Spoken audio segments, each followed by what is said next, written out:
ശ്രീമൻ നാരായണീയം ദശകം 25 നരസിംഹാവതാരം. ശ്ലോകം 7. അഗജാനന പത്മാർക്കം ഗജാനനമഹർനിശം അലേകദം തം ഭക്താനാം ഏകദന്തമുപാസ്മഹേ. സരസ്വതി നമസ്തുഭ്യം വരദേ ജ്ഞാനരൂപിണി വിദ്യാരംഭം കരിഷ്യാമി സിദ്ധിർഭവതു മേ സദാ. ഗുരുർബ്രഹ്മ ഗുരുർവിഷ്ണുർഗുരുർദേവോ മഹേശ്വര ഗുരുഃ സാക്ഷാത് പരം ബ്രഹ്മ തസ്മൈ ശ്രീ ഗുരവേ നമഃ. ഓം നമോ ഭഗവതേ വാസുദേവായ. ത്യക്ത്വാ തം ഖദമാശു രക്തലഹരീ സിക്തോന്നമദ്വർഷ്മണി പ്രത്യോത്പത്യ സമസ്തദൈത്യപടലീം ചാഖ്യാത്യമാനേ ത്വയി. ഭ്രാമ്യത് ഭൂമി വികമ്പിതാംബുധികുലം വ്യാലോലശൈലോത്കരം പ്രോത്സർപ്പദ്ഖചരം ചരാചരമഹോ ദുസ്താമവസ്ഥാം ദദൗ. കഴിഞ്ഞ ശ്ലോകത്തിൽ നമ്മൾ കണ്ടു ഭഗവാൻ ഹിരണ്യകശിപുവിനെ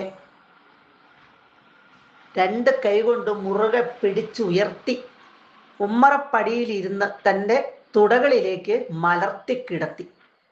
മാറിടത്തിൽ നഖങ്ങൾ താഴ്ത്തി അമർത്തി പിളർന്ന് ഉള്ളിൽ നിന്ന് കുട്ടുകുടെ ചാടുന്ന ആ രക്തം വളരെ രസത്തോടുകൂടി തുടരെ തുടരെ അങ്ങോട്ട് കുടിച്ചു.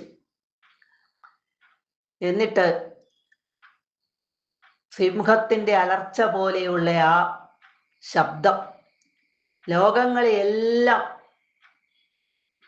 വിറപ്പിക്കുന്ന രീതിയിലുള്ള ആ ശബ്ദം ധാരാളമായിട്ട് ഇങ്ങനെ പുറപ്പെടുവിക്കുകയും ചെയ്തു. തൊയ് അവിടുന്ന് ആശു ക്ഷണത്തില് പെട്ടെന്ന് ഹതം കൊന്നുകളഞ്ഞ തം ആ ഹിരണ്യകശിപുവിനെ തെക്വാ വിട്ടും വെച്ച് എന്ന് പറഞ്ഞാൽ ആ ഹിരണ്യകശിപുവിനെ കൊന്നു കഴിഞ്ഞപ്പോൾ ആ ശരീരത്തിനെ കളഞ്ഞു. എന്നിട്ട് രക്തലഹരി, ഇവിടെ രക്തം ചോര, ലഹരി ഒഴുക്ക്, ആ ചോര ഇങ്ങനെ ഒഴുകി വീണ് സിക്ത നനഞ്ഞതും, പിന്നെ ഉന്നമത് എന്ന് പറഞ്ഞാൽ വലിയ എന്നുള്ള അർത്ഥമാണ്. ഇവിടെ ആ ഇരുന്നിടത്തിൽ നിന്ന് ഉയരുന്ന എന്നുള്ള അർത്ഥത്തിലാണ് ഇവിടെ ഉപയോഗിച്ചിരിക്കുന്നത്. ഉയരുന്നതായ വർഷ്മണി, ആ ശരീരത്തോടു കൂടി ചോര വീണ് നനഞ്ഞു ശരീരം ഭഗവാന്റെ. അങ്ങനെ നനഞ്ഞതും ആ ഇരുന്നിടത്തിൽ നിന്ന് ഉയരുന്നതുമായ ആ ശരീരത്തോടെ അവിടെ നിന്ന് പതുക്കെ അങ്ങോട്ട് എഴുന്നേറ്റു. എന്നിട്ട് കുതിച്ച് ചാടിയിട്ട് പ്രത്യുത്പത്യ കുതിച്ച് ചാടി അവിടുന്ന്.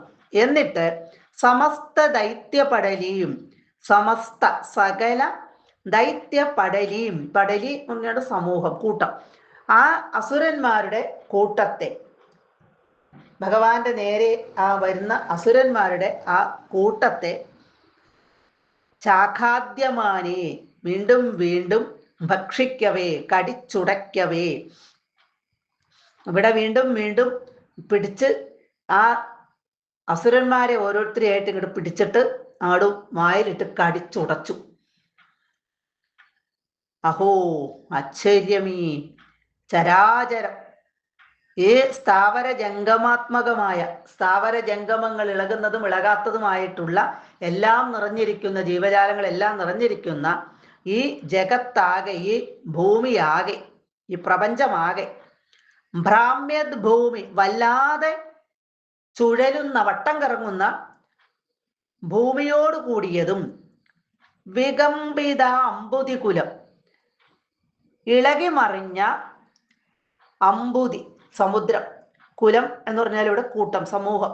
അപ്പൊ ഇളകി മറിഞ്ഞ സമുദ്രങ്ങളോട് കൂടിയതും സമുദ്രത്തോട് കൂടിയതും വ്യാലോല ശൈല ഉത്കരം, കിടന്ന് കുലുങ്ങുന്ന ശൈലം, ശൈലം പർവ്വതം, ഉത്കരം എന്ന് പറഞ്ഞാൽ ഇവിടെ കൂട്ടമാണ്. അപ്പൊ പർവ്വതങ്ങളോട് കൂടിയതും. അപ്പൊ ഇവിടെ ഭൂമി കിടന്ന് കറങ്ങാൻ തുടങ്ങി, വല്ലാതെ കറങ്ങാൻ തുടങ്ങി, വല്ലാതെ ചുഴലുന്ന, വല്ലാതെ കറങ്ങുന്ന, ഇളകുന്ന എന്നൊക്കെ അർത്ഥം. അങ്ങനെയുള്ള ഭൂമിയോട് കൂടിയതും ഇളകി മറിഞ്ഞ സമുദ്രത്തോട് കൂടിയ, സമുദ്രങ്ങളെല്ലാം ഇളകി മറിയാൻ തുടങ്ങി, കിടന്ന് കുലുങ്ങുന്ന പർവ്വതങ്ങളോട് കൂടിയതും പ്രോത്സപ്പത് ചിന്നിച്ചിതറുന്ന ഖജരം, ഇവിടെ ഗ്രഹങ്ങളോട് കൂടിയതും, ഗ്രഹങ്ങൾ നക്ഷത്രങ്ങളെല്ലാം ജ്യോതിർഗോളങ്ങൾ എല്ലാം കിടന്ന് ചിന്നിച്ചിതറാൻ തുടങ്ങി എല്ലായിടത്തേക്കും. അങ്ങനെയുള്ള ഗോളങ്ങളോട് കൂടിയതുമായിട്ട് ദുസ്താം അവസ്ഥാം.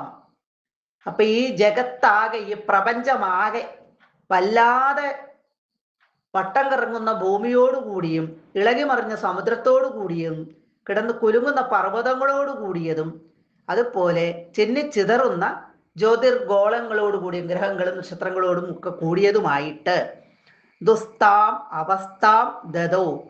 ദുസ്താം അവസ്ഥാം, ഒരു നില തെറ്റിയ അവസ്ഥയിലേക്ക്, ഒട്ടും സുഖമല്ലാത്ത ഒരവസ്ഥയിലേക്ക്, എല്ലാം നിന്നിടത്ത് നിന്ന് ഇളകി മറിയണം. അങ്ങനെയുള്ള ഒരു അവസ്ഥയിലേക്ക് ദദൗ ആയി തീർന്നു. പ്രപഞ്ചം മുഴുവനും ഇളകി മറിഞ്ഞു എന്നർത്ഥം. ഭഗവാനായി ഇരുന്നിടത്ത് നിന്ന് ചോര വീണ് നനഞ്ഞ ശരീരത്തോടു കൂടി ഹിരണ്യകശിപുവിന്റെ ശരീരം വലിച്ചെറിഞ്ഞു.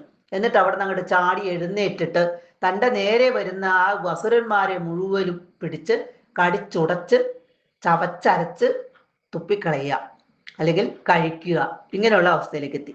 ഭക്ഷിക്കുക എന്നുള്ള, ഭക്ഷിക്കവേ എന്നാണ് ഇവിടെ അർത്ഥമാക്കുന്നത്. അപ്പൊ ആ സമയത്ത് സകല ജീവജാലങ്ങളോടും കൂടിയ ഈ പ്രപഞ്ചമാകെ ഇളകി മറിഞ്ഞു. ഭൂമി, അതുപോലെ തന്നെ സമുദ്രങ്ങള്, പർവ്വതങ്ങള്, ജ്യോതിർഗോളങ്ങള് എല്ലാം നില തെറ്റിയവയായി തീർന്നു. സർവത്ര ഗോവിന്ദ നാമ സങ്കീർത്തനം, ഗോവിന്ദ ഗോവിന്ദ.